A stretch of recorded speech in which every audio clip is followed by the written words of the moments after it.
معظم الحلقة وهو كيفية إصلاح الشاشة الشاشة السوداء الذي عندما نضغط على الباور توجد الشاشة السوداء. لا نعرف المشكل، وهو بالضغط على الباور تشتغل جميع الأشياء ولا تجد أن الشاشة سوداء. المشكلة يكمن في المشكل الأول، وهو قد تكون لديك الفلاش كنت ضعت في الفلاش وسيتم هذا المشكل. أو المشكل الثاني وهو الحجرة، أي لن نقول بالحجرة، هي الإلكترون الذي تقوم بتوزيع الطاقة وبرمجة جميع المشاكل، برمجة جميع الأشياء التي توجد في الحاسوب التي تقوم بتمريرها إلى البروسيسور. قد يكون هذا المشكل.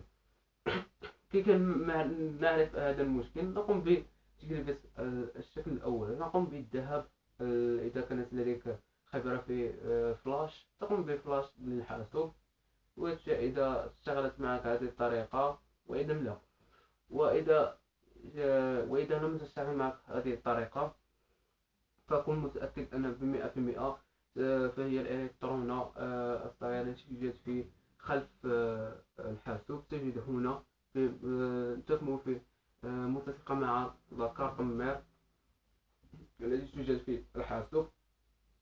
قد تكون هي السبب الراجع لذلك. إذا كانت لديك خبرة في فتح الحواسب، ما عليك إلى فتح الحاسوب والذهاب بتلك كارت مير أو الذهاب بحجرة فقط الإلكترونة. تذهب إلى مصلح الحواسب وتقول تعطيك مثل تلك الحجرة أو الإلكترونة، وحسرا أن تكون مثل النوع الذي تليق بالكارت مير، تليق بالحاسوب. ما عليك إلا أخذها وتركبها في الحاسوب وتجد أن الحاسوب يشتغل. هو المشكل حاصل فلاش، أما الحجرة الصغيرة التي توجد في الحاسوب.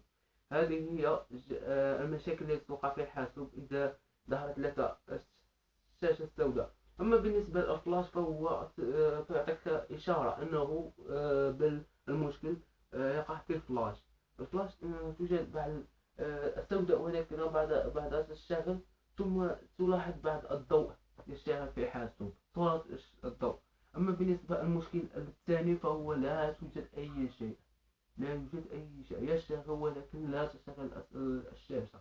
ما عليك إلا الذهاب وتتبع هذه الخطوات وستنجح معك هذه الطريقة. وهذا كل شيء إخواني عن هذا الدرس، والسلام عليكم ورحمة الله تعالى وبركاته.